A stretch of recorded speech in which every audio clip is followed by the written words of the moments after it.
It's the best. This is the best dog. Oh yeah. I think.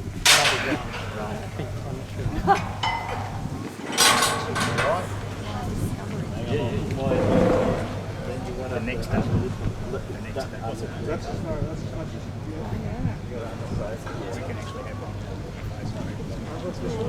Oh, bless her. So what are you going to do with this bit of footage? I don't know. We'll Sell it probably to chuck it on the Channel Yard Dog site. Sell it to Channel 7. Give it to a prison. Watch out, expect these culprits any time. Or you can intro yourself, or who's been here the longest.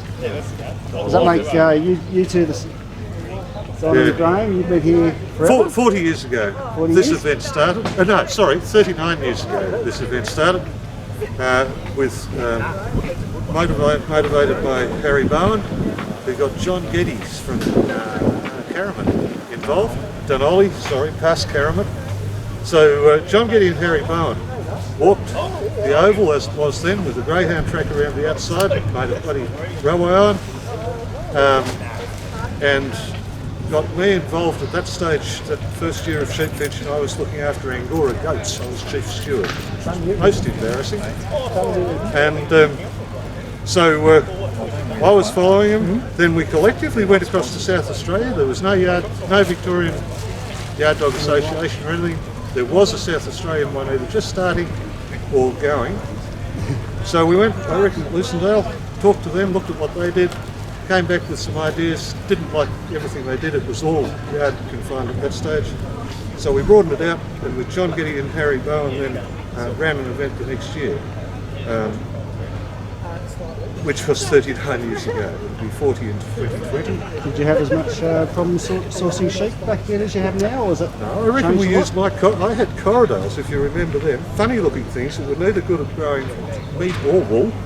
And I was quite happy to see them run around. It didn't make any difference to them. They were fairly blind and fairly deaf, and the dogs hated them. We didn't actually bell them off much. If the dogs bit them, we reckon that was fair enough those days. We had lots of escapes because they were big-headed, and the dogs were perhaps not as good as they are now, or certainly not as good as they are now. We spent a lot of time around the showgrounds chasing them. We'd bring a full semi-load in and leave them here for a couple of days. There were escapes at night. The rams weren't as well contained, so we had rams out. We had everything. It was not nearly as professional as it is now. I'm going to stop. I've talked for long enough. I'd like to introduce Graham Boyle, whose care took this event for quite some time. So after Don had taken over Rob Hardwick in 1995, and myself took it on as a conveners. And but just before, as Don was saying, that with the corridors, all we had was cyclone with a bit of hessian over it and a few steel posts. And all of a sudden there'd be corridors running all over the place, and you'd hear over the PA system, "Shut the main gate, sheep are out." So everyone was diving in marquees and tents chasing sheep. So it was quite rough and ready, but it was just a farm dog competition. Just a basic farm dog competition where we had a good casting area at the whole footy oval. We were coming into a little small holding yard, into a drenching race, into a drafting race, and then after a few years later, when Ian O'Connell came in, we decided to put the trailer as loading a transport. So was this the first event that ever had a trailer in Victoria? No. So it's come from somewhere else? Yeah. Well, Lucendale, South Australians had a trailer right at the start. Okay. Yeah. Probably the last. Because we weren't affiliated. We were the last trial in Victoria to become affiliated with TYU. Okay. So that happened up until about 2006 ago. Seems like Time gets away. We're running on our own as just a P&A Sheepvention dog trial. But then it starts to get a little bit technical with rules and regulations, and plus the dogs are on a point system, so they wanted that to go to an aggregate to the Victorian champion dog point. Yeah. So we became affiliated, which hasn't been any great advantage to us at this stage. It still runs fairly well. Yep. Can we just chop in quickly? Because I've just realised when we started, We called it the Australian Farm Dog Championship, which we ran, because we could do anything we liked except tread on the South Australian toes, because there was no one else running anything. So that was why we called it that. And we held that name for a while. I think we lost it eventually. And of course, now we're all tied in with the rules, as Graham said. We have to play by the rules. But at that stage, we were able to flex a bit. And as John Geddes particularly, Harry Barnes stepped out and I stepped in as convener, but John Geddes stayed as sort of the advisor and gave us a lot of, we got a lot of help, spent a lot of time setting it up. But we'd flex the rules each year depending on how it had gone the year before.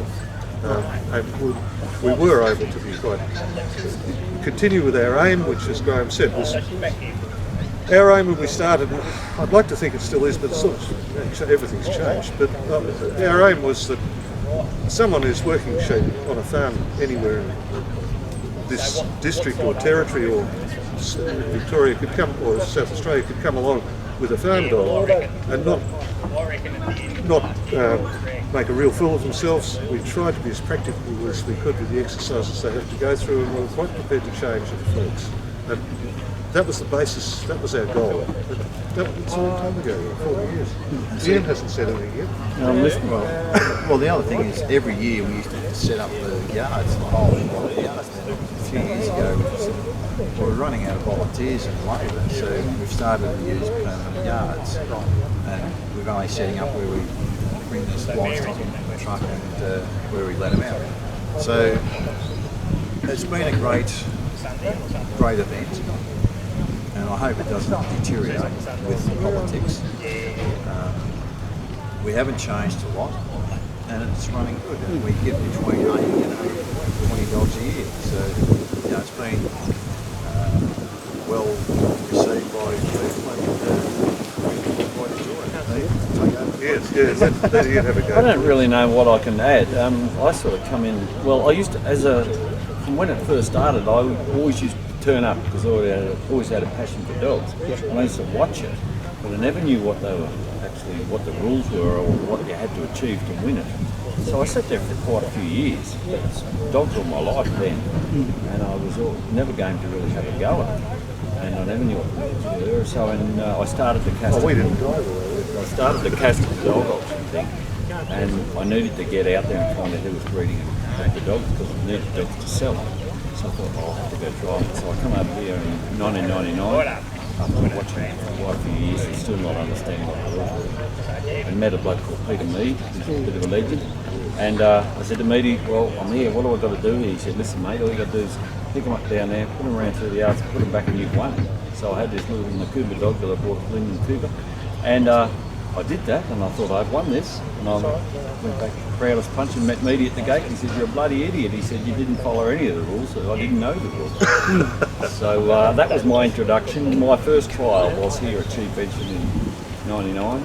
Both of those people were competing this weekend as well. Peter Mead and yeah. So that was my introduction, and I used it to sort of grow custom as well. But I like trialling a lot of people. So I went on from there and had some success, and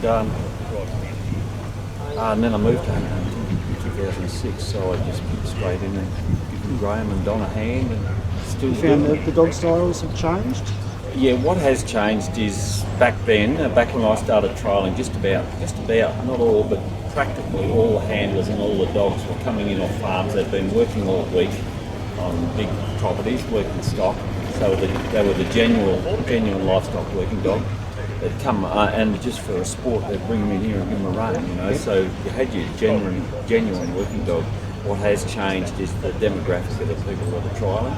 So there's a lot more really professional trialers. So they're not doing hardly any stock work, only trial work. So to me, I'm a bit disappointed if it keeps going that way, because I think what we need to keep breeding good working dogs. You know, good yard dogs that stand up to working in yards. You know, providing livelihoods for people. And it's not a good test.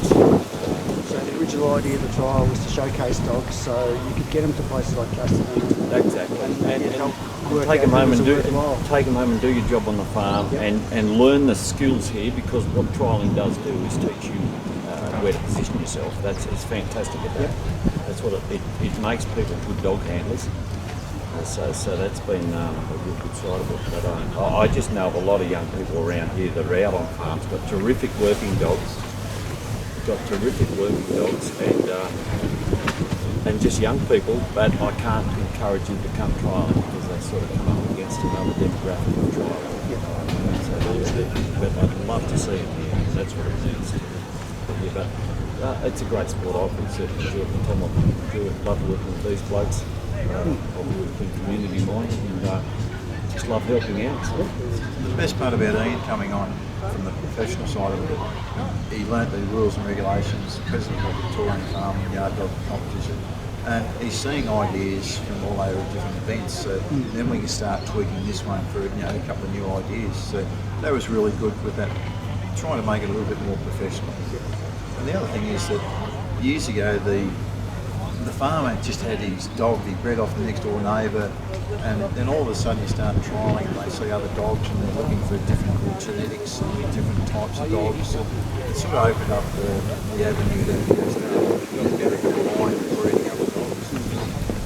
I think what I have noticed change too is the judging has changed, because the demographic of the people that are trialling has changed, so has the methods of judging. It was anyway, I always judge this way, was just common sense practical skills as you would have happen out on a farm. So out on a farm you want to do your stock work effectively, efficiently, and in a controlled environment, and that's how I think that this should be judged. I don't what I don't want to another thing, but technicalities and things like that. You shouldn't become too technical, because when you're out on a farm trying to get the job done, and time is money, and looking after the stock is money, that's the two things that should count. So just efficient, effective, controlled working with your dog, that to me is everything. So I hope that still stays as the main part of judging and encourages people to work their dogs like that. Two more things. Your permanent yards, when did they go? Was that something that the P&A Society put money together? No, they haven't actually put. Well, the P&A Society through Thornton's donated 22 panels plus a race, drafting race, and then we wanted more panels. We used to actually borrow panels and sets. We'd get about 7 sets off different farms or operators, and then all of a sudden it's landmarking time and sheepvention time, so it's hard to get sets. So then the P&A Society bought another 50 panels, I think it was. So we've left the main area as permanent, and then we just put the rest of the area up as we need it each year. We've gone to yard companies and asked them to, look at setting up permanent yards, and we'll go back again this year and just 2019 and just see if we can go that way, get a permanent professional set of yards that looks nice and does the job for us. I'm going to make two more things. One is that animal welfare is always, because it's been started by farmers and really focused that way, from the very start animal welfare was our highest priority, and obviously that's very much a thing now, to the point where animals don't even allowed to threaten anything to carry little bits of poly anymore, which is taken to the nth degree. But we were very early and perhaps ahead of the 8 ball with a lot with the South Australians, particularly in making sure that we didn't have corners that hurt the animals, didn't have places where it's potential to hurt animals, and drawing animals out who were showing any sign of stress. And I'm proud of what we've done, because that's been underlying the whole thing. The other one is two funny stories, because we mustn't forget the sheepvention is early August, which is the depths of winter in the Western District. Almost always we get at least one bitingly cold day.